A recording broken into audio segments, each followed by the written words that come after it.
With my walkthrough coming to an end and me wrapping up the gameplay portion of Bonelab, it's finally time to give my final thoughts and review on the game itself. Now obviously me uploading the videos about a week-ish afterward from the game being completed and actually coming out, I gave it time to marinate and give it time to develop and give it a chance to actually update and give different variables before I went ahead and make this video. Now a couple cool things that the game was updated and some stuff was actually added and fixed coming up soon, so we can actually get through some of the issues I'm about to mention.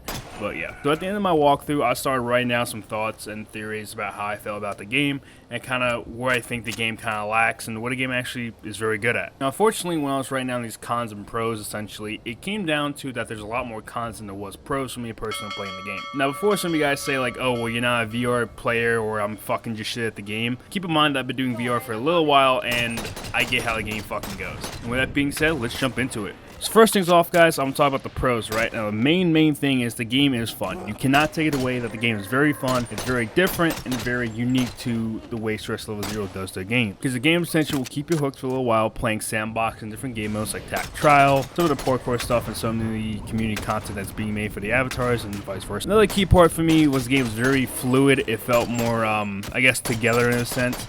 A lot more than Boneworks, where like my movement felt crisp, everything felt very good, and felt very to the T for certain aspects of the game. And the same thing plays in the same line with the avatars. The avatars were very nice. It was very cool to get different avatars. I think it was a little weird that we had to unlock them a little bit later on in the game, but we went through and did some stuff, right? Next portion of it is going to be gameplay. Gameplay's fun. The gameplay is really cool. Again, sandboxy, and that sandbox game mode is going to keep people coming back, especially with the guns and keeping, you know, all these new weapons that are inside the game and going on. As well as some hidden lore behind the game, you know, talking about the, you know, different stuff behind the game, what would, you know, there in the first place and vice versa, and all those things along those lines. Overall, for the pros, that's really all I have for the pros of the game. I know it's a little short, but jumping into the cons, one of the biggest things here I want to talk about is the game felt like a huge tech demo. Now, obviously, the gameplay is fun, but the game only being maybe 5 minutes per level if you go through and just do your thing, it felt very tech demo-y, where like you can just kind of just go through the motions and get through the missions here and there without taking your time. And you know, it is what it is, and some people kind of just fly through the games, and it might be good for speedrunners, but vice versa. But yeah. Next portion I want to kind of talk about is the physics being glitchy, some jumps and bugginess in the game that I personally experienced, as well as just I guess the game not being polished, I guess. Now obviously the game they put out said that the game was basically done for a little while. They've been working on it for about a couple years now. And even though VR games can be very difficult to work on, I did feel like the game was very buggy in a sense. I noticed when I was trying to jump on different objects and things of that nature, my feet would actually get stuck in the ground, which is very kind of odd to me, just because I have to like double jump or kind of glitch myself out in order to keep going. And kind of the same type of bugs where like stuff would glitch through walls, guns wouldn't properly load, sometimes the guns would just glitch through doors, and you know, a bunch of weird things, I guess, for lack of better words, that were going on that I personally experienced, that I know some of you guys probably experienced as well. And kind of just being the same sense of the physics being kind of glitchy overall, which is, I completely understand from a VR aspect. Nothing's ever going to be perfect, especially for the person's, you know, character and the way they play VR. But again, the game just felt very buggy in some sense, and it wasn't very polished as they said it would be, I guess. Another thing I also want to say is apparently, from what people said, that if you wanted to return the game, you basically play the basic portion of the game before you even got the chance to unlock avatars. As soon as you get a chance to unlock avatars, essentially you can't return the game at that point. If that is the case, I don't know how true that is. That is very scummy in my opinion, to the point where like they can't even test the main game abilities of what it was actually worth it for. Next kind of huge portion I want to talk about is basically the lack of instructions or help for the game itself. Now obviously for someone like me and some of you guys out there, the game is very common sense where you guys kind of know what to do and vice versa. But for the guys that actually watched my walkthrough video, I didn't start actually cracking the orbs correctly until I think like episode 7, because like I still didn't know how to do it. It was never explained how to actually properly open the orbs and actually collect the objects. So unfortunately for me, I either have to go back and re-grab everything, or I actually have to fucking download a save that's 100% completed. And I really don't want to do that. I'd rather collect the thing on my own end just so I can say, yeah, I fucking did it.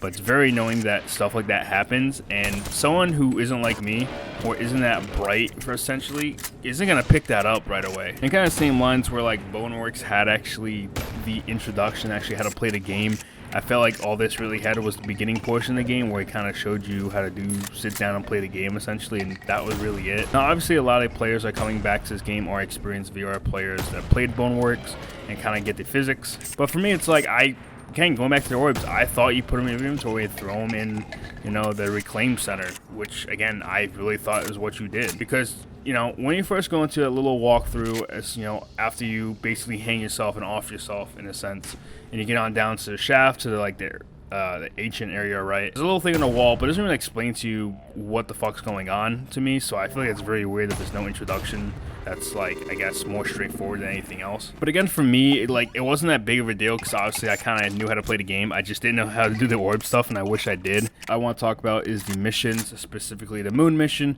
and level 11. Or the mission, if you guys know, where you become a tall dude and practically can't complete the mission because of lack of weapons, or vice versa. Now obviously when you get down to the bottom and the orb ball thing basically breaks out, you're supposed to go up there and I think you're supposed to fucking destroy it or shoot it or something.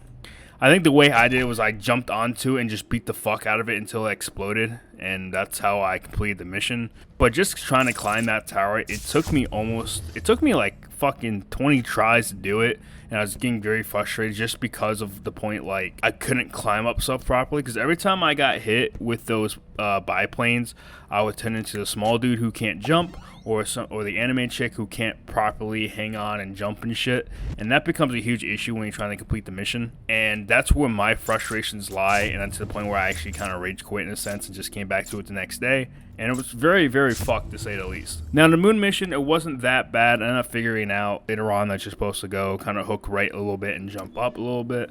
But that's when I started running into the glitch with the jumping and getting stuck in the floor with the no gravity and different variations where like it was just kind of like what the fuck's going on, and that was very frustrating. If you guys actually watch my moon mission part, I actually do get frustrated in a little bit, but ultimately I figure it out and I also crack the orb and as well as continue mission. Now besides that stuff, the storyline itself, I felt like there was a lot of lore aspects and there's a lot of things that we can actually go ahead and make a theory on and kind of figure out what the fuck's going on in the universe at this point. Obviously we know we joined Lava Gang, and we're basically going to be building up stuff to make an assault or defend ourselves from something that's in that void area that we get led to from Jimmy and vice versa. I felt like for the whole game I was just kind of just going through the motions, and the missions very, like I said, felt very tech demo-y to the point where like I didn't really understand what was going on. But in a sense I just felt kind of lost overall, and when I talk about lost, I'm not talking about me not understanding where to go in the game or vice versa or what's going on. Like I know what I'm doing, where I'm trying to go and stuff along those lines. I just felt like in the game I didn't really have a purpose, because when I first met Jimmy, you know, back when I thought he was not a node and shit, I was so kind of confused what the fuck was going on, to be honest with you guys, and maybe that was me just not listening to the broadcast or something like that. Like I knew someone was basically playing God and kind of watching us in a sense, but I didn't think it would be Jimmy. In my mind, I would have preferred Ford doing that, because it kind of would have made more sense where the game would be at, and yeah, but here's what it is. Now, when we talk about the storyline, I also want to talk about replayability, if that makes sense. I don't think the game has that much replayability except for Sandbox.